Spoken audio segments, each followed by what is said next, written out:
O poderoso Império Militar Azteca necessitava de obsidiana para transformar suas armas em uma força letal.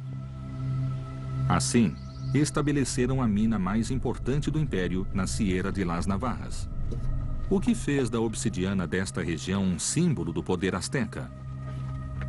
Que segredo se esconde até hoje nas profundezas desta mina? Olha, esse lugar é muito interessante. Viemos por um túnel moderno, que aqui é paralelo ao túnel pré-hispânico. E ali há um buraco preenchido pelos mineiros pré-hispânicos. E aqui nesse canto, no teto, vemos parte do veio onde Pascoal e seus filhos estão trabalhando. Como vai, Pascoal? Olá, senhores. Imagine todo esse trabalho, mas com instrumentos de madeira e de osso. Agora temos o metal e o carrinho ajuda bastante. O objetivo de todo esse trabalho é chegar à obsidiana. A obsidiana verde e dourada, a pura. Qual é a importância da obsidiana verde? É porque ela é única. Porque era o motor de grande parte da sociedade do Império.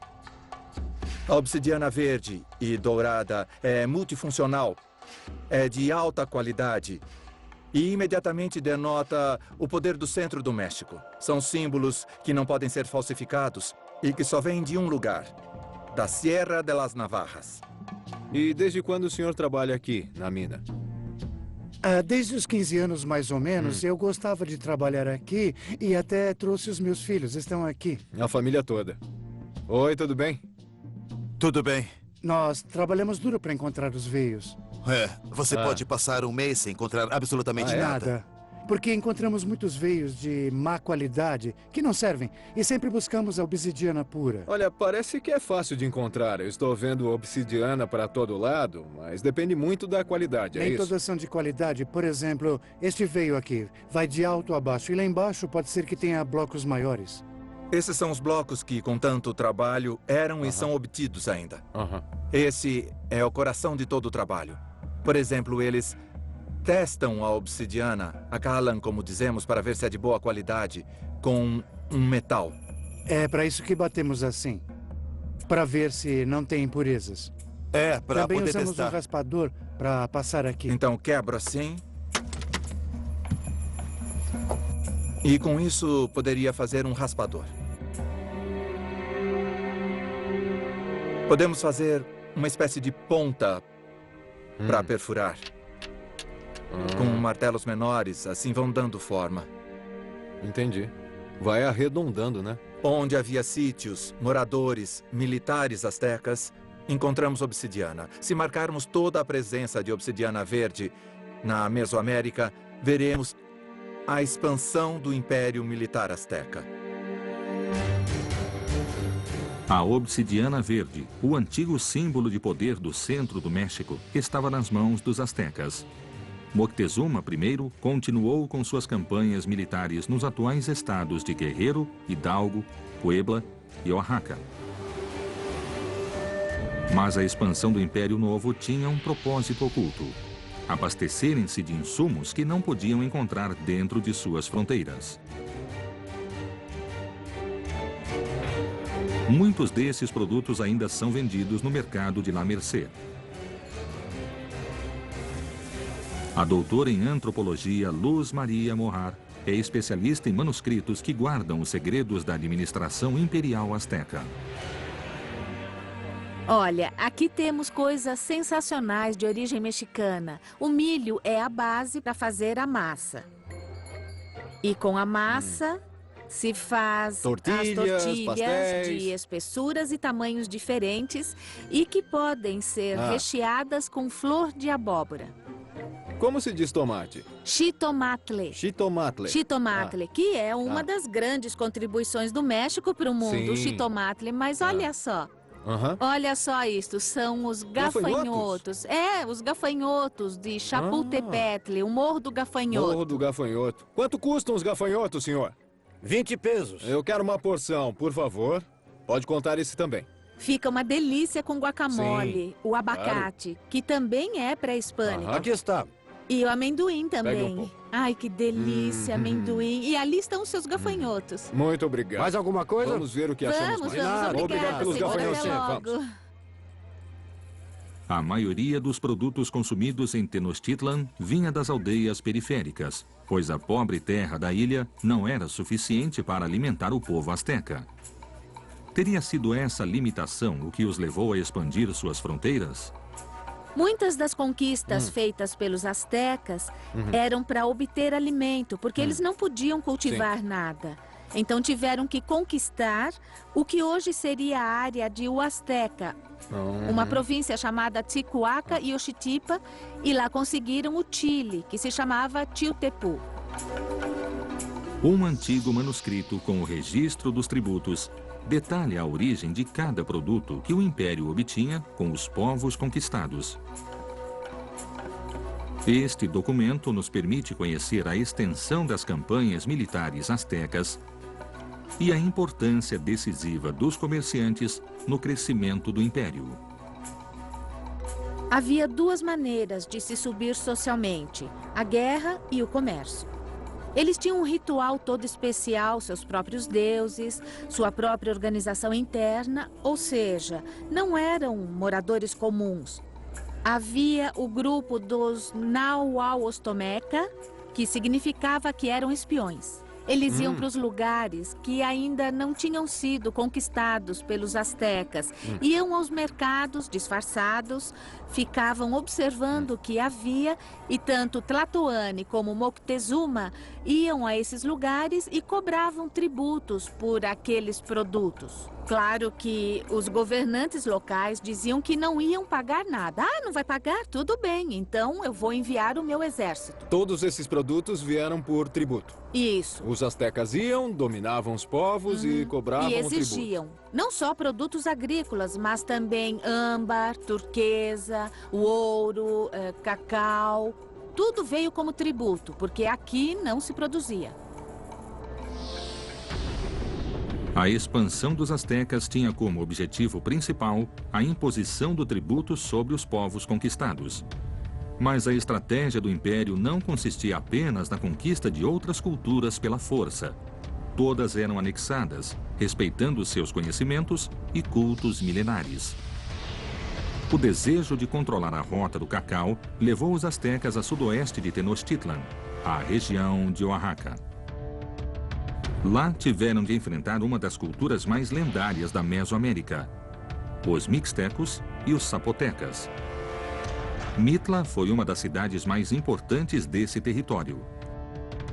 A beleza de sua ornamentação representa o esplendor artístico alcançado por essa civilização. É por isso que o Império Azteca importou desta região os artesãos que iriam trabalhar em seus objetos preciosos. Mas é provável que os astecas também tenham aproveitado muitos dos conhecimentos assombrosos desta incrível civilização. O arqueólogo Jesus Galindo Trejo é um dos mais renomados especialistas no conhecimento ancestral dos povos mesoamericanos. Qual foi a importância deste lugar para os astecas? Como um poder imperial tinha que assegurar, podemos dizer, a circulação dos produtos de que necessitavam. Oaxaca é um ponto natural de ligação com o sudoeste, pois os astecas penetraram mais ao sul. E em questões econômicas? Também, em grande parte, mas sempre havia um fundo cultural que fez com que este lugar fosse especialmente importante para a elite que conhecia muito bem a religião e a ciência. E Monte Albán foi um exemplo para os astecas. A imponente cidade de Monte Albán reflete o esplendor alcançado pelas civilizações da região de Oaxaca. Suas fundações colossais, suas esculturas em pedra e a enigmática distribuição de seu recinto cerimonial nos permitem vislumbrar os avanços científicos surpreendentes que esta cultura desenvolveu ao longo de mais de 2000 anos. Quantos desses antigos conhecimentos foram assimilados pelos astecas? Estamos em uma das grandes cidades mesoamericanas, onde também se manifestou a atividade da observação do céu. E isto está relacionado a várias coisas, desde a matemática, a própria astronomia, a religião, o culto e a arquitetura, como vemos aqui. Então não foi construída de forma casual. Há um motivo para isso. Bem, em geral, eu diria que a arquitetura mesoamericana obedece a um desenho previamente planejado. A proporção dessa grande praça é de várias centenas de metros e tem a mesma relação com os números no calendário. Geralmente escolhiam os tamanhos, as inclinações, o número de degraus, por exemplo, pelos mesmos números que definiam o sistema. Por exemplo, o edifício J é o único que quebra com a harmonia da arquitetura. É esse mais afastado, né? É diferente em relação aos outros. Todos estão paralelos e esse aqui... Isso, está virado, podemos dizer. Além disso, tem a forma de uma ponta de seta. Todos os templos da praça principal estão orientados no eixo norte-sul. Mas o edifício J quebra a simetria e desenha uma linha imaginária que o une ao edifício P. Em seu interior, os zapotecas construíram uma câmara que se ilumina 2 vezes por ano, nos dias 8 de maio e 5 de agosto, quando o sol atinge o zênite. Assim, os zapotecas assinalavam o início das temporadas de chuva e seca, respectivamente.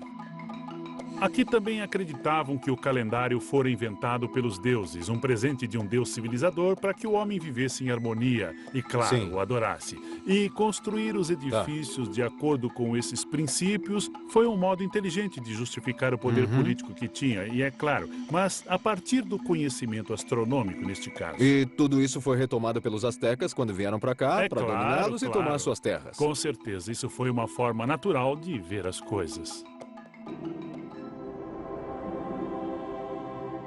Era tamanha a obsessão dos zapotecas de observar o céu que os levou a traduzir seu conhecimento nas proporções de seus edifícios. Graças ao padrão sagrado que lhes conferiam seus calendários, a arquitetura possui uma harmonia majestosa. E os astecas usariam esse conhecimento para orientar os grandes templos de Tenochtitlan. Agora, a exploração parte para Xochicalco, centro de muitos dos maiores conhecimentos astronômicos da Mesoamérica. Alguns estudos indicam que no século VIII, durante um eclipse solar, houve uma assembleia de estudiosos mesoamericanos nesta cidade, modificando seu modo de entender o tempo. Por que os astecas queriam dominar esta região centenas de anos após o colapso dessa civilização enigmática? Que legado misterioso permanece no mural majestoso da serpente emplumada de Xochicalco? Exploração Azteca.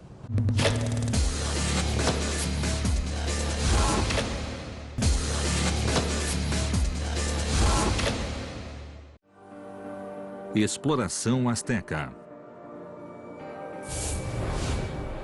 O Império Militar Azteca expandiu-se rapidamente. O principal objetivo de suas guerras de conquista era tributar os povos dominados. Mas havia também um motivo oculto: assimilar o conhecimento milenar dos povos mesoamericanos. 7 séculos antes que os astecas assumissem o poder, na cidade de Xochicalco, uma assembleia de cientistas pré-hispânicos mudou para sempre o calendário do México Antigo.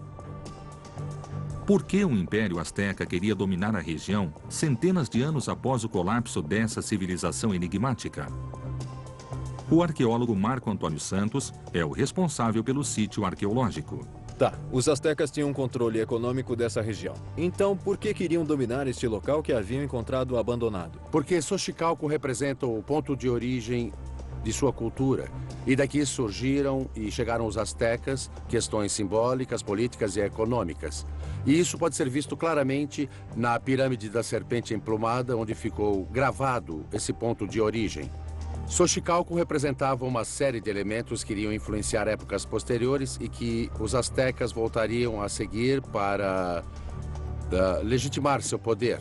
A parte astronômica desempenhou um papel fundamental, assim como a parte simbólica de uma instituição política e econômica chamada Quetzalcoatl. Em torno do século 8 d.C., a Mesoamérica viveu uma profunda crise sociopolítica. O grande estado de Teotihuacan estava prestes a desaparecer, e as populações começaram a abandonar as grandes cidades. Durante um eclipse solar, uma assembleia de sacerdotes, cientistas e líderes reuniu-se em Xochicalco, em busca de uma solução para o que parecia ser o fim dos tempos. Foi então que o misterioso homem-deus Quetzalcoatl se tornou rei. Este é Quetzalcoatl. Aqui ele representa o governante não como um mero ser humano, mas como o próprio Deus. E esses personagens que estão na parte superior são de outras regiões.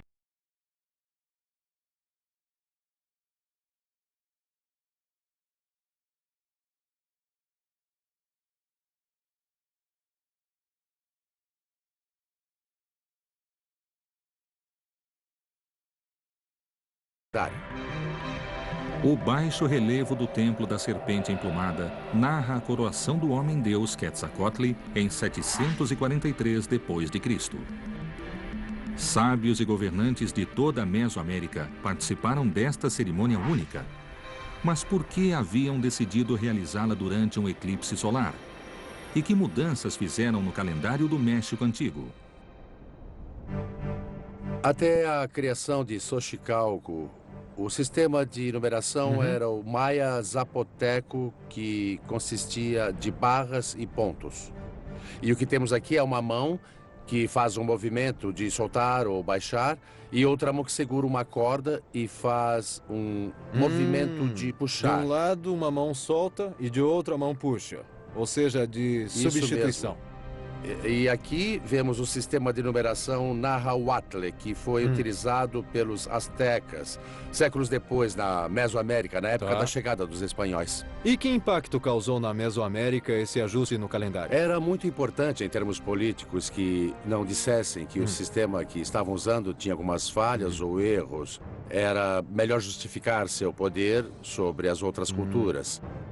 O ajuste do calendário foi a representação do poder que os governantes de Xochicalco deixaram. Era uma forma de conquista em termos de matemática e astronomia. E é bem ali que encontramos a representação do início do Fogo Novo, que daria origem ao ritual que seria executado a cada 52 anos. E coincide com o eclipse? Exatamente.